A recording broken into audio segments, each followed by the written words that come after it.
Good morning, everyone. What a delight to be with you in this conversation. Thank you. As our moderator, our voice here said, we are excited to engage in a conversation about the future of value. I think before we even get into it, before we introduce our august panel, it's important to cite us in the fact that this conversation can be quite intellectual, it can be quite philosophical. We can talk about what value means, what wealth means, what kind of society we're building. But it's important that we don't forget the fact that these are integral, intuitive, meaningful questions for every single person on the planet. The topics we're talking about today are not for textbooks.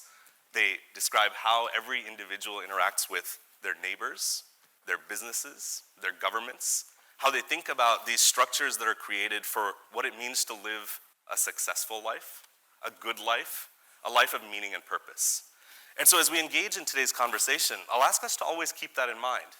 That as we think about how technology is transforming fundamental assumptions about our system, we're also talking about people's lives. And without that frame, we're not really doing anything particularly useful. With that, it's my deep pleasure to introduce this panel. To tell you briefly about myself, my name is Vilas Dar. I'm the president of the Patrick J. McGovern Foundation. We're a global philanthropy that thinks about the future of humanity in a technological world. How do we center human dignity, rights, and the ability to live thriving, sustainable lives even as we transform systems?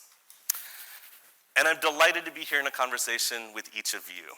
I'm going to maybe quickly say your names and titles, but I'll ask you to introduce yourselves. Maybe give us a minute or two, especially for this audience, that tells us about the incredible breadth of your work.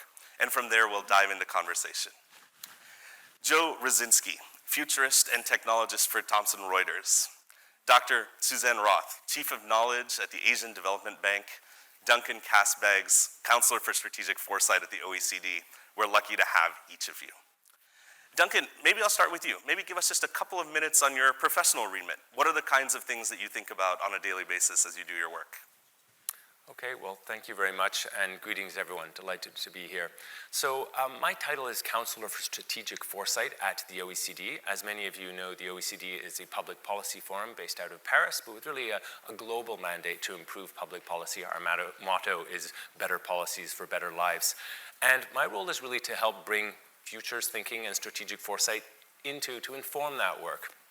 And we do that by working with all parts of the organization on all the various areas of policy to help them be more proactive in thinking, what could the future look like? What are some of the ways? What are sort of disruptive changes that we should be taking account of in our work?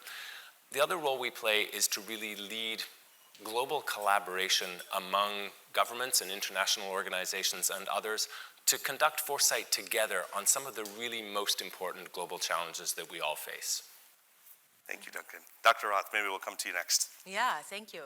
Yeah, so I'm the Chief of Knowledge Management at the Asian Development Bank, and my team does three things.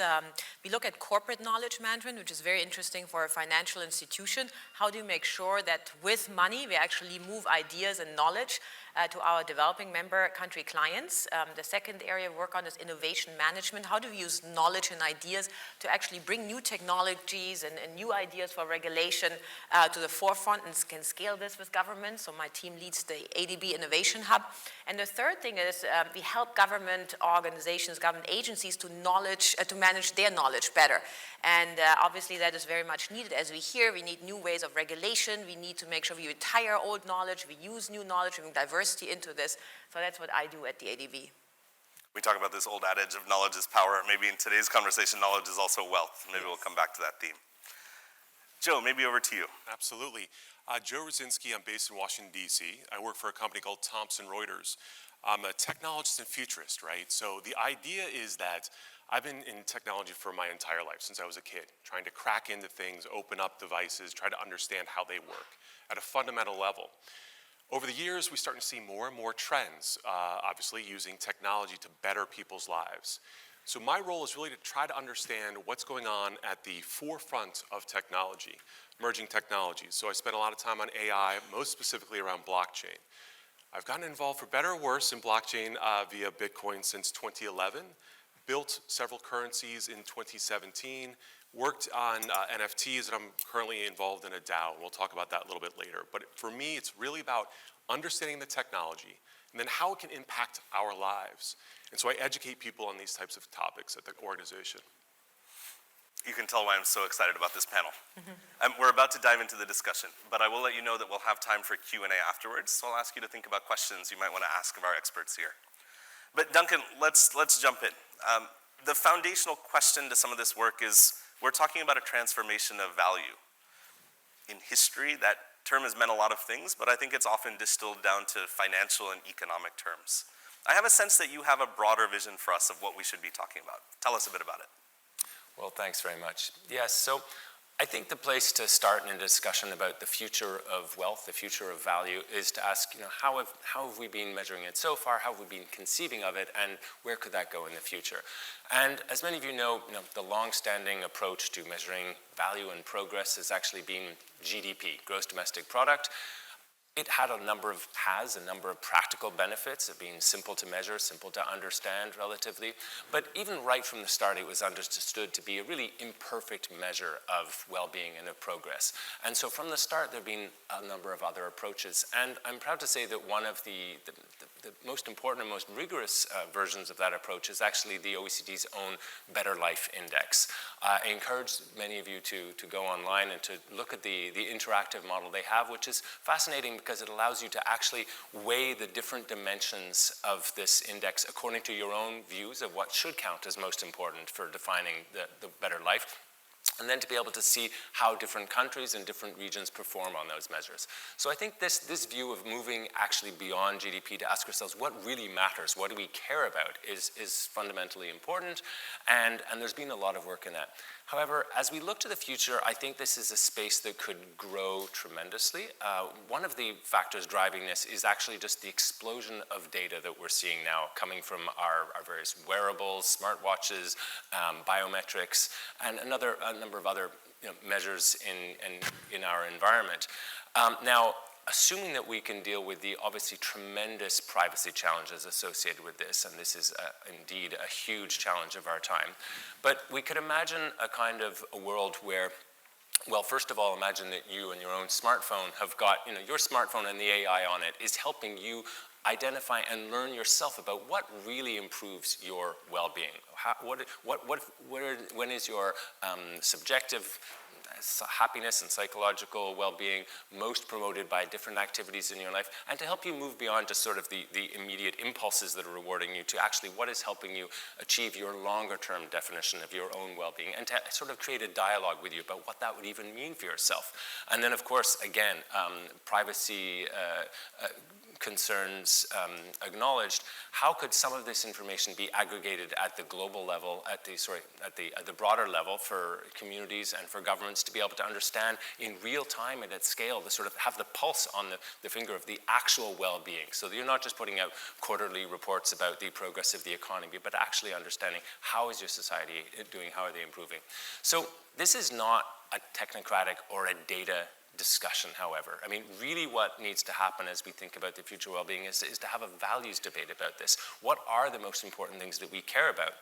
How can we actually improve society so that we are making differences on those factors that have the biggest impact on people's well-being in their lives, whether that's their social connections, the density of social connections around them, whether it's the quality of the environment around it, whether it's the impacts of financial insecurity and so forth. How do we actually, if we can understand better what we're trying to achieve and how well we're achieving it, how can we actually achieve that better through public policies and other measures we can take? So that's the first chunk I wanted to mention, but I'm just going to take one other chunk to step back even more broadly to questions about the future of well-being. And that's to make a link with some of the work that we're doing now at the OECD and that others are as well around this question of emerging global existential risks. Now, it's probably obvious that if we're thinking about the future of well-being, a critical factor in that is that we don't inadvertently cause our own extinction, and neither that of our fellow species on the planet. And here things are rapidly advancing in ways that are bringing this attention out of science, this question out of science fiction and into the actual requirement for attention by public policymakers and by all of us in society. As you all know, we've lived now as humanity, it's just really recently in the last century that we've actually created this ability to destroy ourselves with nuclear technologies, arguably with carbon technologies as well. There are some scenarios of climate change that could actually lead to catastrophic or even extinction risk for humanity. But it would be naive or unrealistic to think that that's the last time that we're going to create those kind of risks. And indeed, there are a number of technological developments that experts in the field are raising concern about and suggesting we need to pay more attention to. Really briefly, some of these are around biorisk. I'm sure you're familiar with these. Others are around advanced artificial intelligence, potential for both misuse and misalignment. And then thirdly, we have a bucket sort of unknown unknowns. What are the potential new technologies that can emerge? How would we know if there's something that we really need to pay attention to? So without going into detail now, and many of you will have heard Anders Sandberg speak about this at yesterday's session, but I would say that the overall message is that particularly for you as futurists and as those practicing strategic foresight, this is really an area that we need to pay more attention to. We need to be, of course, helping to create positive visions of the future, aspirations of what we should be striving for and achieving, but we also do need, it is our responsibility to be advising our organizations, our governments, our societies about some of the risks, the crucial, most important risks that they need to be looking out for. I think there is a need for sort of responsible Cassandras, responsible people to be going in and raising the alarm bells about some of these. And so I would encourage all of you to play the role that you can in this. I think that starts with informing oneself about those areas, even though they may be challenging and even scary at times. There's another crucial role, though, is that a lot of these issues are going to really require us to be doing our trade, strategic foresight, looking at many of the different scenarios for how these could play out, and using that to help stress test and future-proof the strategies that we will need to be developing to manage these risks. So just to bring the 2 points together in conclusion, there's actually a fascinating link between defining what we mean by well-being, working collectively to have those discussions about what do we actually care about, what should we be aspiring to as humanity, and then some of these risks, particularly the one relating to artificial intelligence. That is, in AI, there's a big question about the alignment problem. How do we make sure that increasingly powerful artificial intelligence is actually aligned to human values and human interests? Now, if we actually get that technical question solved, because we don't know how now to make sure that AI would be aligned to our interests technically, but if we ever did, the next huge question is, well, what are those interests? What would human values, human well-being be? What do we want the AI to be helping to us to achieve? And that's yet another reason why I think we as strategic foresight practitioners and futurists in particular can be helping to really stimulate and nourish that conversation around what is well-being, what is value, what do we care about, and what should we be caring about in the future under continually changing conditions, and what can we aspire to? So with that, thank you very much. Duncan, thank you so much for that. What a kind of wide-ranging set of comments that tie us back to this core set of values, right? I think what you have shared with us is when we talk about wealth, it almost sounds like you're saying we should substitute well-being. And I think when we go through these questions and when we come back, I'm going to ask you, I have plenty of colleagues that are in the financial sector, that are in the economic sector, that maybe are similarly situated in terms of intention, but when we ask them what wealth looks like, we might get a very different answer. So I'll ask you to think a little bit about how you might respond to that challenge. But Dr. Roth, let's come to you. I think Duncan has given us one view of what wealth might look like in the future, but in our conversations you've shared with me that you have a sense of where we should start even asking those questions. Tell us what your kind of intervention on this topic is. Yeah, so I think to come back to the framing of this panel, right? It was actually about the financial global architecture that we have and the role of financial institutions and how they are actually shaping what we value, and that is obviously wealth and money, to do things with that. And if we should look at technologies that would decentralize that and create different kinds of values. And I think we have to look there at 3 points, right? The first one is money is just a device, right? It's a device to bring people together, to have an interoperable device to make sure people can have transactions with each other. And I think there we have to look back in history, and actually money was used to exchange ideas, right? It was used to travel from one country or continent to another. It was a lot about exchanging ideas, innovations, how are they doing things. So looking from that perspective, we have to change our perspective of money as the tool to change ideas. Now the question is, what should these ideas be for? And that's where we are calling right now actually for a global knowledge architecture, similar to a financial global architecture, where we would have actually global missions. We have one very important one, that is the climate change mission, and we would direct our knowledge and ideas driven and supported by money towards, solving these difficult challenges that bring with this mission. So coming back to that, I think there's a lot to learn from international financial systems. We had huge achievements for that. It's stable. There's a certain level of accountability. It's interoperable, and it connects people. So if we look now at new technologies, I think there we see the risk of fragmentation, a level of dysregulation, and it could actually disrupt a mission-driven approach to finding better ideas and solutions and bringing different stakeholders together. So I think we should be aware that a lot of things are happening right now in central banks, where we see that central banks are embracing innovative ways to use technology to make actually transactions a lot faster and cheaper. And I think one reason why we saw cryptocurrencies and so on coming out was because people wanted to have cheaper ways to transact money, right? And that came back that actually the current system is quite exclusive. Not everyone can participate. But I think the regulators are seeing that issue. The question is really how fast can they address it? And I hope with the advice of OECD and the IMF and of course the multilateral development banks, we will see progress there. But I think, again, we have to start with the question, what are central banks there for? What is their mission? That's kind of comes back to green central banking. What do we make sure people exchange money for?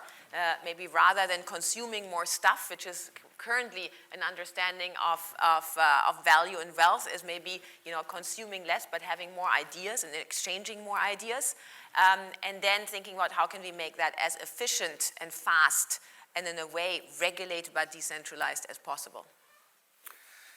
There's a few things there that we should pull out.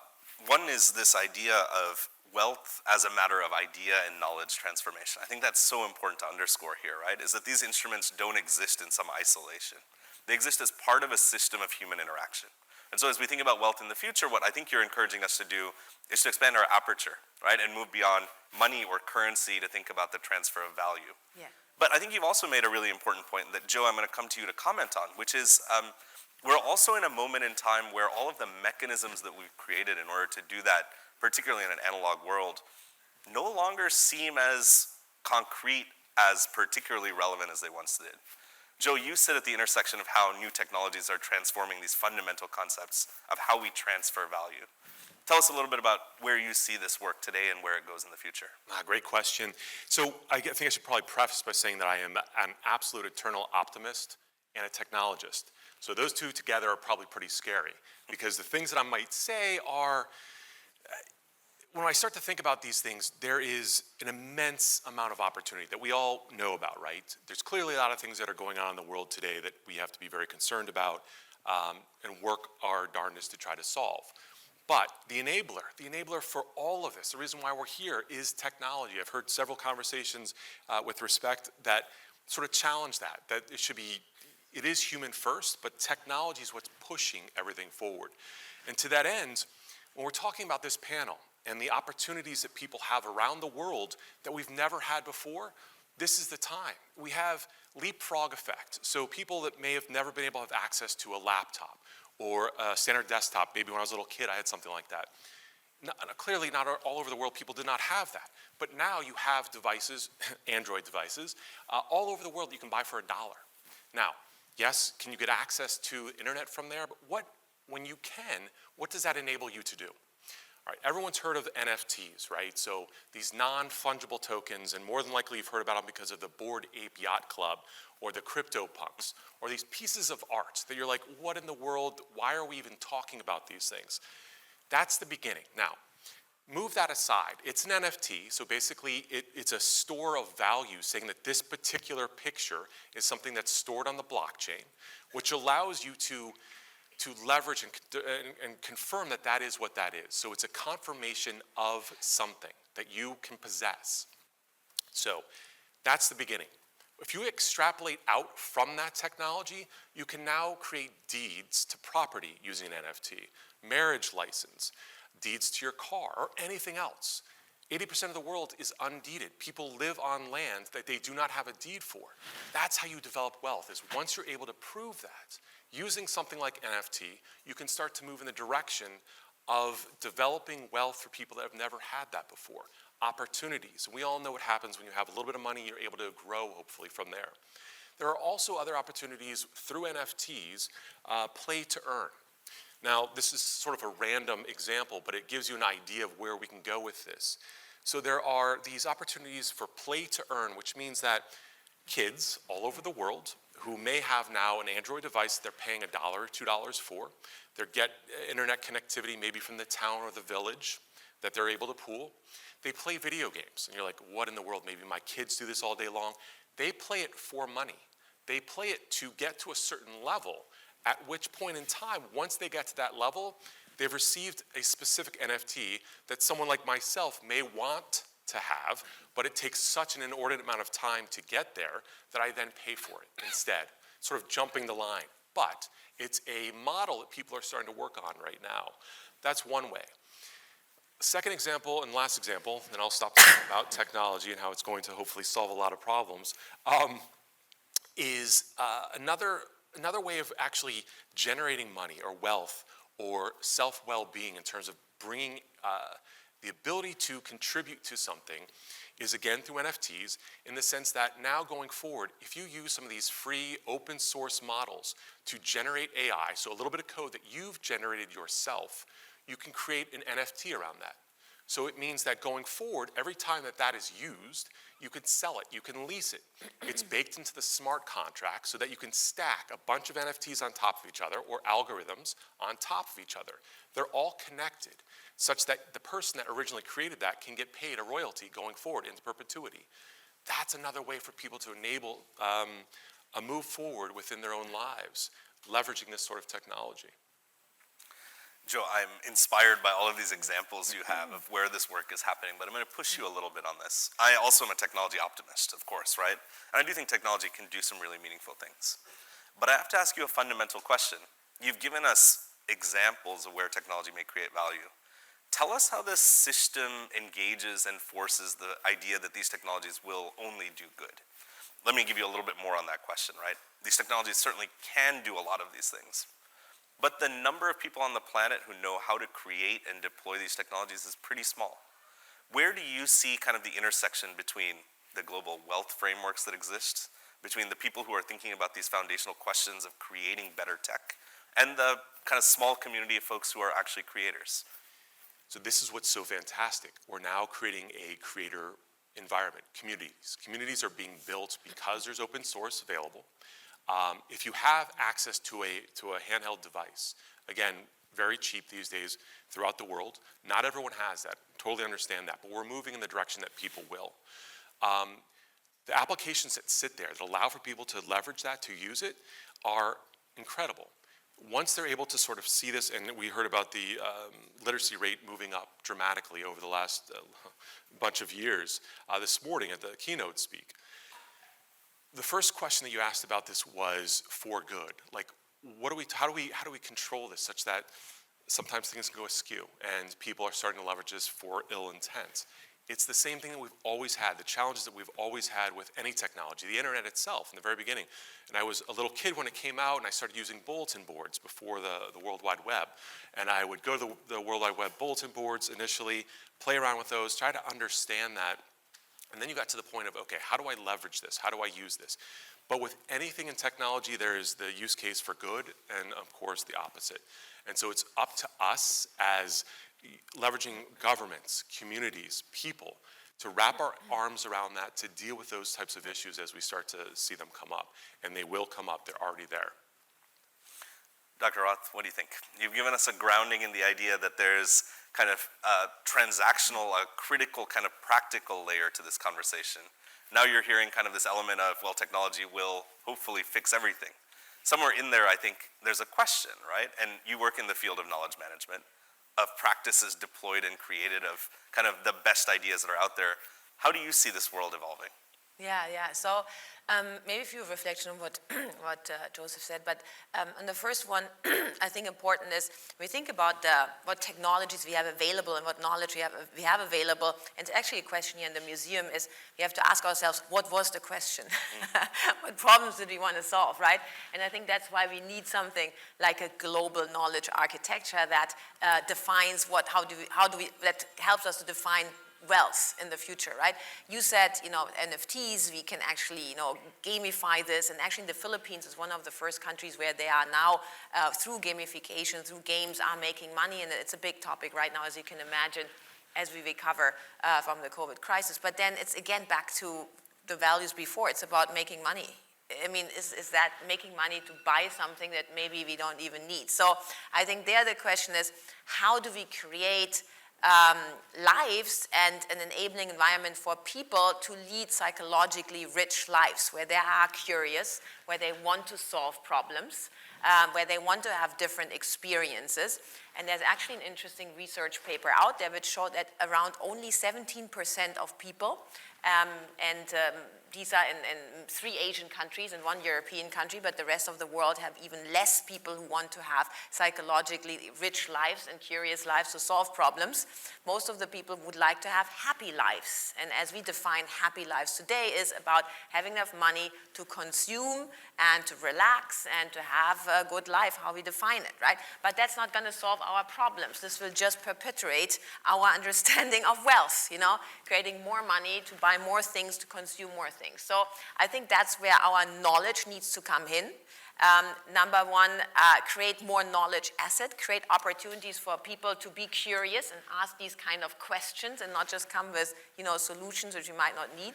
And then create maybe, wealth out of ideas and knowledge and really value knowledge. And, being the chief of knowledge management as at a financial institution is very interesting. Right, where, our currency is still providing loans, is the financing that we give to our developing member countries. But actually, in fact, that is changing, There's this changing.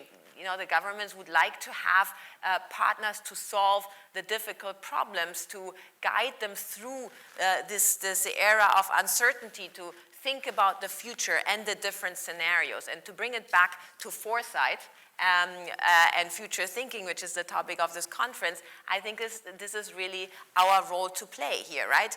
To guide through these uncertainties, to guide through different scenarios, to use knowledge to inform those, and not just knowledge from the past, but the imagination and the knowledge of the future. So I do hope that knowledge becomes our biggest value as a human society, and that we use that to generate ideas to ensure that we can actually survive. Wow, to survive. I love it. Dr. Roth, I'm going to stay with you for one more question, and then Duncan, I'm going to ask you to comment on the same one. In your comments, I think we are shaping kind of a broader long-term view of this idea of wealth creation. But I have to ask you quite a practical one today. If I go to a central bank and I say, what are you doing to protect an economic future? They say, we understand the tools we have. We have interest rates, we have inflationary measures, we have all of the tools of macroeconomic policy. But I think you're both advocating for a world in which we integrate a broader aperture of thinking about well-being.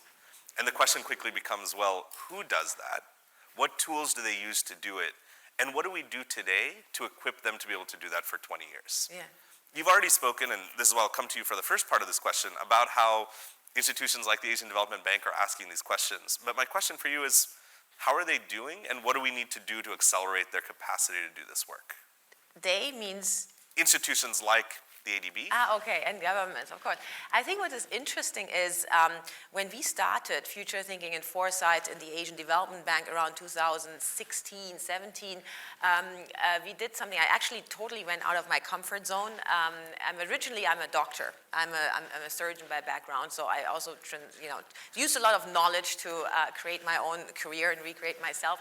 So we went out there and asked our developing member countries if they are interested in future thinking and foresight, to question the systems they currently have and to think about how they can create futures, obviously with financial instruments, with policy that enhance the well-being of their populations. And we started with 11 countries, from Timor-Leste to Mongolia, to Caucasus countries, Armenia, Kazakhstan, so on. It was very interesting because the younger generation of government officials and counterparts was very interested in defining what is well-being and what do we actually want. So it was a very participatory approach, bottom-up, where civil society, citizens, who we engaged in these conversations. And I think it would be very difficult. We need more research, hopefully with OECD, to understand what is the future people really want. And I think it depends a lot also on the perspectives and the backgrounds, obviously, they have. If you speak to someone in Pakistan or Afghanistan, they would like to have peace. Yeah, if you speak to someone in, let's say, rural Philippines, they would like to have electricity and water and an opportunity to get to a hospital in a fairly timely manner and so on. So I think that's also, so we have to understand the perspectives, but then we need, obviously, the futurists who can think about how these perspectives fit into a future that is livable for everyone. And I think what we realized, or what I realized working in these very diverse and different countries over the last 14 years is everyone has a different understanding of well-being and what wealth at the end is, right? I think definitely one area everyone agrees on is wealth is the investment in our children, and in that sense in the future. At least that's what we say. If we live it that way is a different question. And maybe there's a call for all of us and for governments too, is there's a question, how much is the past and maybe the older generation holding the younger generation back? Right? And how do we unlock that through the conversations we have about what wealth is, what do we value, how do we use money, and for what do we use money? Do we use it for experience, for creating opportunities, improving the quality of lives, or do we use it for consuming things and so on? So I'll stop here. No. I want to come back to that theme, Dr. Roth, of the gatekeepers of our financial and our wealth-based future. But we'll come back to that in a second. Duncan, I want to come to you again for your perspectives on that question. How do we operationalize this new conception of wealth for the future? What do we need to be doing today to allow that 20-year vision to develop? Well, yeah, fascinating discussion. I think one of the point we're trying to make is, of course, we need to think more broadly of wealth. What does it mean? What do we actually care about, right? I mean, the whole goal of having discussions around values and around well-being are to help us understand, both as individuals and then societies, what really matters. Now, I think if you imagine yourself having a richer understanding of what really actually genuinely leads to optimizing your own well-being, it puts you in a better position to take different actions in your own life. It puts governments in a better position to make policies, but it can also send market signals, right? And I think, if we just look at sort of the boom in the response around mental health that the private sector provided during the COVID crisis, for example, I mean, that's a really positive example of how market responses can also adjust in response to people's greater understanding of what they really need. And I mean, just imagine if we could see in the coming 100 years the kind of, a parallel improvements in mental health as we've seen in other aspects of physical health over the last centuries and decades. So I think that there are very practical ways in which actually reframing this and becoming far more savvy about well-being means does translate into traditional wealth generation opportunities for the private sector. I just wanted to step back just to comment on a couple of the other things that have been mentioned too. First of all, there's the inevitable sort of techno-optimist question. What is the sort of continuum and the range between the sort of responsible techno-optimist and the sort of techno-utopian that is really sort of imagining that tech will solve the world? And I think that this can sometimes boil down to almost a sort of futile debate where we really need to understand that there are tremendous benefits that technologies are going to bring and that we're going to need them to bring, but that we also need to be savvy and sensitive to some of the risks they could bring. And I think that kind of more mature conversation is starting to be seen, including in public policy circles where we're talking about technology governance, where we're talking about questions like differential technological development. How do we really push the things that we're certain are going to be of benefit? And how do we, put a bit more skepticism and a little bit more thought around some of the ones that could bring the greater risks? So I think that that's really an important frame to bring forward. I guess just one of the other questions I wanted to raise is, just we are on the cusp in some ways of potentially reaching this an abundant society, a post-scarcity society in various domains. We're going to see this more and more in various areas. We've just seen it now in the area of generating images and art, in fact, through AI. It's transforming that whole industry, and we'll see that playing out in the coming months and years. There's a lot of reflection that of course, companies are going to need to make, but also societies will as well. And I'd like to touch just finally on the distributional question there, just to get because we've talked about growing the pie and what does wealth look like, but there's this crucial question about who has the access to all of these important elements of well-being in the future. And one of the, just to get a little technical for a moment, we understand that we think of inequalities as coming from differences in wages, but actually, as many of you know, a large part of inequality is driven by the difference between the sort of return to capital and the return to labor. And right now, there's an understanding that, in fact, the capital share of increasing growth and productivity is likely to rise exponentially under the kind of technological developments we've seen. It becomes less and less important, what you're doing as an individual human in contributing at work and what you're making in a salary. It's really capital that is generating this massive productivity explosion, and the returns are going there. And I think when that happens, it really requires us to question some of our assumptions that we've had about the appropriate distribution measures for this, both within our societies and, crucially, across societies. Because if we don't consider some of those questions, we could find ourselves in a very unfortunate hyper-concentration of value right at a time when we're in fact trying to move in opposite ways, and we've got the potential to build a sort of very broadly prosperous society. I think one of the things that I'm hearing here, and is maybe quite an important point, is even as we think about defining value for the future, each of you have addressed the foundational question of how do we make sure that there's a transformation in who participates in that economic future, in that well-being future. Whether it's because of technological concentration and skill, whether because of the idea that there is a generational shift that will have to happen, and because there is a foundational kind of reimagining of equity.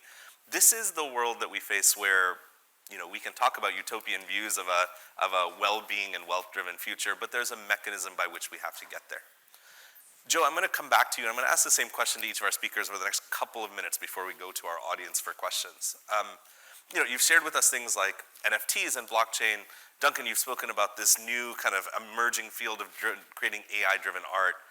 But these are still quite speculative as technologies, right? They're still quite limited in use. I wonder if you can take us through kind of what you each see as the one kind of emerging trend today that defines a low-friction pathway to the future, right? It's a great question. So there's a few ways that I think about this, and there's one in particular that I'm not sure if it's low friction, completely, totally low friction, but it's getting there. It's just a matter of time before that happens. And I love what they've both been describing because it's really about well-being. It's about wealth, and I think hand in hand they can do tremendous things. I mean, from a community and purpose for the greater good. And one technology that will help us get there, in my personal opinion, though it's early days, and you all have either read about this, you maybe heard about it at this conference, or maybe it's new to you. That is a DAO, so a decentralized autonomous organization, right? And the way that I like to describe it, if it's new to you, is that it's essentially like the new version of a business, but it's stored on the blockchain. So you're leveraging the blockchain to create a system that allows for people, anybody around the world, to create communities around a concept or an idea. It could be something totally for money, where you want to buy a football team in Europe, and you say, let's buy Manchester United. And you get as many people as you want together, create this DAO, which is stored on the blockchain. Each person that wants to participate would get tokens in their digital wallet that prove that they actually have access to this. And then they can vote on things. So they come up with proposals. Anybody that's part of this DAO can come up with proposals. Very egalitarian. So the idea being that anybody can come up with an idea, and then people can actually vote on that using their tokens to prove that they want to do that. Maybe it's who they draft, right? So that's one goofy example, but it's a legitimate example that we'll see over the course of the next several years. Probably even better suited to what your question directly asked is, What if we started to see DAOs for governments? That is, communities that say, you know what, I love what our government's doing in whatever part of the world, but let's get a group of 500 people in our village to get together and create a DAO where we can actually vote on things, we can propose things, and you can prove what's happening. People have a vested interest in that. They can actually see how things are being voted on, and they can propose new ideas. All of that is enabled by these DAOs, which I think is fantastic to be able to see. Amazing. You're making an equivalency between financial wealth, between participation, and now governance. That mechanism, whether it's DAOs or something else, that lets people have greater political voice. Exactly. Excellent. Dr. Roth, a comment on this is kind of what are the kind of emerging trends or institutions or mechanisms that you see that might get us to the future?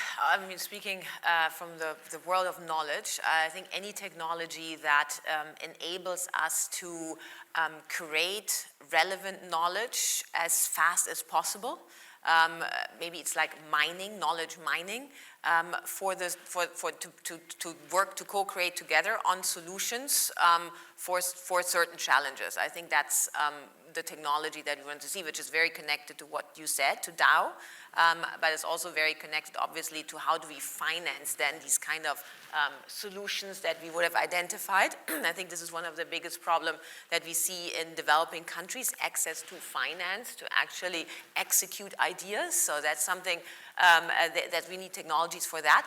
And I think the third area, and this comes more from my background in healthcare and digital health, is probably a movement towards personal ownership of data and health data, so that you can actually monetize this kind of data. So in my early days, 2014 and so on, I was dreaming of the health book.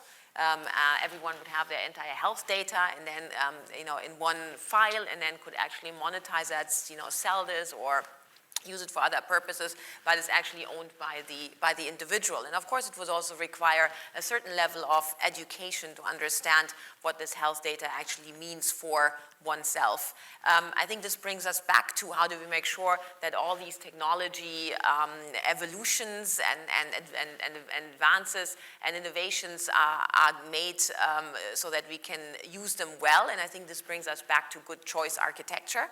I think by birth, we are all born to be good people and contribute to society, and then, there are some obstacles in the world which maybe inhibit us to do so. So I think creating the right choice architecture, and this is the role of all of us here as futurists, but especially of governments, to ensure that every human being can contribute to the society they are in, is what all these technologies should actually do. Excellent. Duncan? I think I would just go back and highlight artificial intelligence again.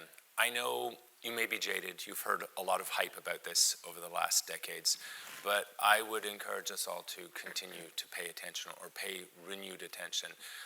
The experts I've been talking to, many of whom are at the sort of cutting edge of this field, are themselves astounded at some of the recent pace and progress. And it's particularly interesting because it's not being predictable.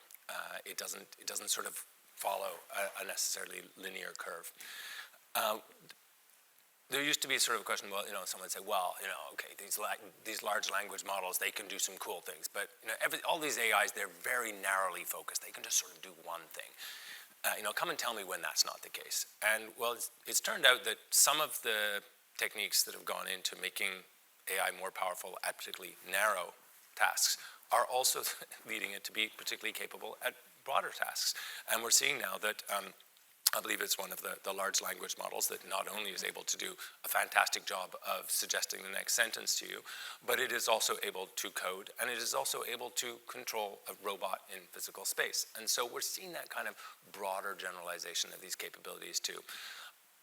Still uncertain just how quickly this would roll out in different areas, but I think it is definitely one that deserves our further attention. And almost in any area that you are a specialist in, start thinking about what some of the overlaps, the intersections, and the linkages could be. And I guess really prioritizing some of the safety side around this, because I think there is an imbalance that probably needs to be corrected. There's tremendous amount of talent and ingenuity going into pushing these as fast as we can to see how far we can get, both because it could be productive and because, admit it, it's cool.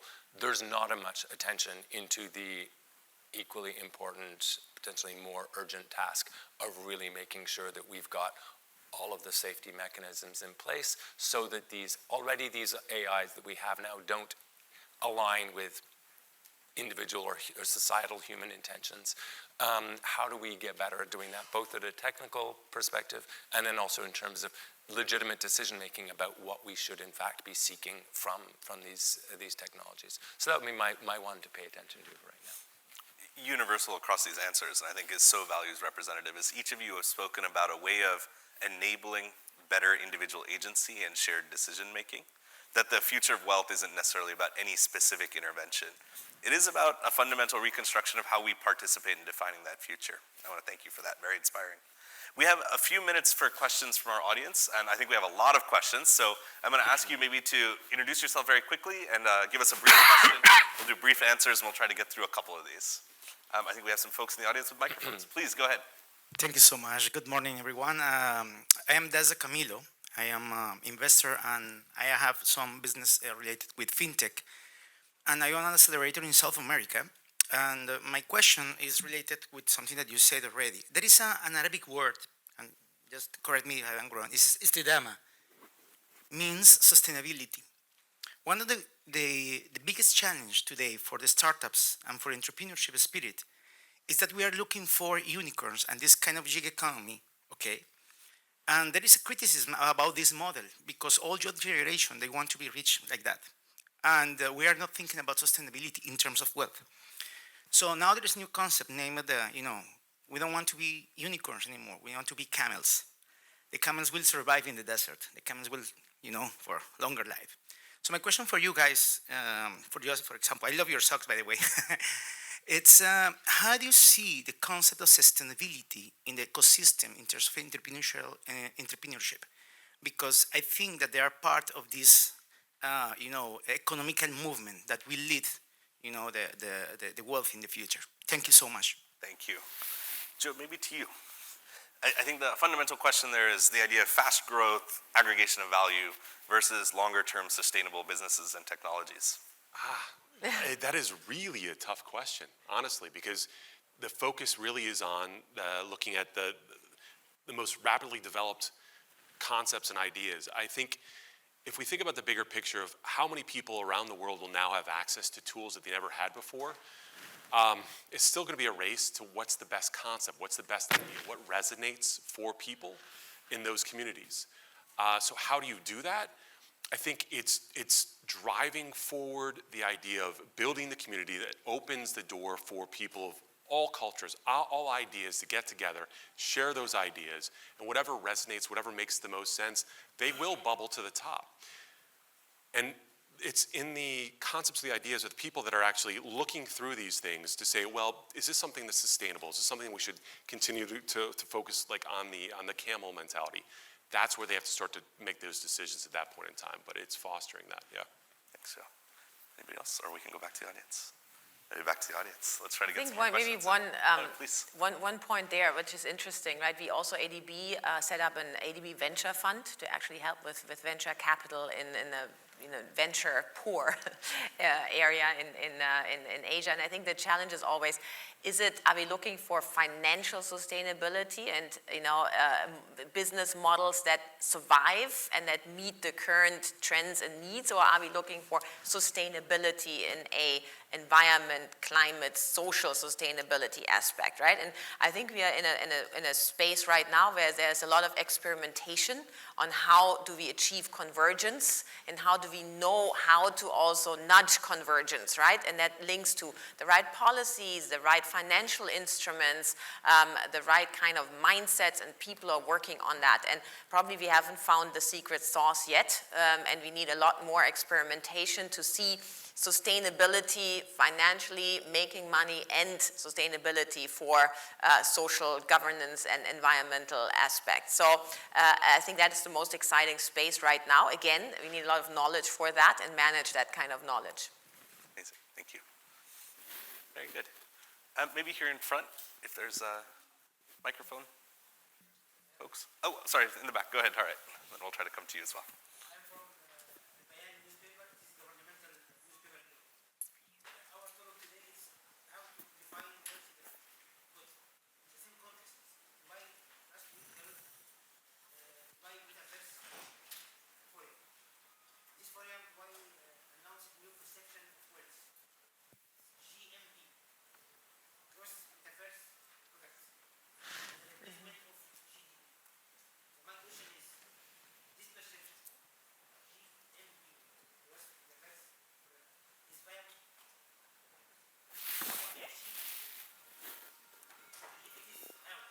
Thank you. I'm going to broaden the aperture of this question a bit. I think what you're speaking to is, are there technologies that are going to totally reframe GDP? The question was about the gross metaverse product. Duncan, I might come to you to see if you have a kind of a broader kind of aperture on the answer here. Well, actually pause my microphone a second while I clear. Excuse me. I'm fascinated by metaverse, but by no means an expert. But I do think that you're raising a really fascinating question, and I think it was mentioned by Her Excellency this morning as well, that we actually need to be seeing the metaverse, however this manifests itself, and I'm not, this beyond any proprietary space that certain companies may think that they have in this world. I think that the development of highly immersive online worlds where we are participating in, where we're spending increasing portions of our life and our lives in all aspects, in education and socializing and work and so forth. I think that is a very likely part of our growing part in our future. And that really means that some of the questions as public policymakers and also as entrepreneurs that we're thinking about in the real world, in the physical world, I should say, need to be thought through very differently in the metaverse. There's some that are easily transposable. There are others that look quite different when you're in a world where the rules of physics don't work in the same way, or of time for that matter, just to begin with. So I think it is certainly worth understanding that what happens in that space will be highly relevant to individual well-being and indeed to collective well-being, and that means it's not that it is actually a very important area for public policy to consider and not to sort of be blind to that space. Thank you. Any other comments? Yeah, I think it brings up much bigger questions, and that is about citizenship in the metaverse. It's about national borders. Won't there be borders? And that will define how we measure any wealth creation in the metaverse, right? And also what kind of values will we actually bring to the metaverse? If you think about it, why are we even thinking about metaverse? Maybe one reason is also that we believe that we can spend our time a lot more efficient there. I think a lot of people spend their time or aren't able to spend their time very efficiently in this world if you think about the time they need to just fulfill their basic needs, right? So I think that's where, again, it comes back to how do we create an environment where people can have more and better ideas to actually create better societies. If it's the metaverse or the hereverse, it doesn't really matter. Amazing. I could spend an hour on this. I know you talks on metaverse, so I'll just say one or two quick things, and that is that, 10 years from now, we're all going to be living in the metaverse. There's no question about it. Some people say, I don't know about that. The technology is coming. The devices, Apple should be coming out in the next 12 to 18 months, the device such. But what's going to be crazy is you will be able to develop whatever you want to look like. And you think about your own well-being. Do you want that? Do we want that? We have to think about those types of things. So it's a great question. How do you measure that? Yet to be determined, but it's something we really have to start thinking about. Excellent. Thank you, Joe. Great. I'd love to come here down to the front. If we can have do you have a question? Maybe we'll come here and then we'll try to come over. We'll try to fit both in. Anybody got a microphone down? Thank you so much. Hello, my name is Hala Al-Khatib. I'm an employee in Dubai government in the air navigation field. When talking First, thank you very much for this session. I really enjoyed all the conversation, all the new ideas that has been brought to the table. My question is, when we talk about wealth in the future, definitely we're talking about a segment that is currently employed. This is as a sort of wealth, not that employees are wealthy, but it is a source of wealth currently for people. Now, with the technology advancement, with the artificial intelligence coming to replace many jobs, or let's say human tedious jobs, many people will be left with no skills and no jobs. So my question to you, what do you think the government should be doing to support these people in the future? What should be changed now, either in terms of skilling these people, creating new jobs, and what load it will impact the government if not? Yeah, fantastic, thank you. I think we may have to call that our last question, but what I'd like to do with our speakers is, why don't you comment on this and maybe give us some closing thoughts as we come down. I'll also encourage each of you to share how the audience can engage with you for further conversation, if you have social media or other things you'd like to share as well. Duncan, maybe we'll start with you and come down the line.